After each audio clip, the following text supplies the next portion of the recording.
काय आम्ही काय नोकरी आम्ही काय त्यांच्या हमाली करायची आमच्या लेकरांना आमदार वेटिंग करणार असतो आमच्या शेतकऱ्याचं कल्याण करणार याच्या सभेला का जावं आहे काय ठरलंय नाही आम्ही जाणार नाही मराठी कोणत्याच पक्षाच्या नेत्याच्या सभेला जाणार नाही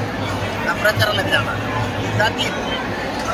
मोकळी बैठकीच्या माध्यमातून तुम्ही विधानसभा निवडणुकीसाठी कामाचा घेताय निर्बंधाचा आणि उमेदवार द्यायचं किंवा नाही हे या मोकळी बैठकीच्या नंतर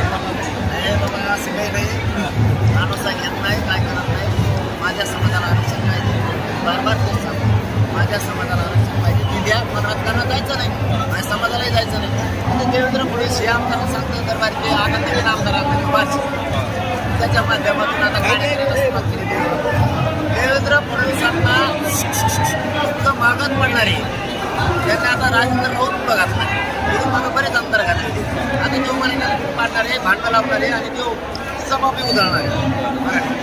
त्याला माहीतच नाही देवेंद्र फडणवीसचा ऐकून मराठ्यांची सभा उधळल्यावर आपल्याला आपला मतदारसंघ सोडून कोणाच्या राज्यात जायचं देवेंद्र फडणवीसला बी राज्यात यायचं त्याचे दुष्परिणाम काय होते वाढ येऊ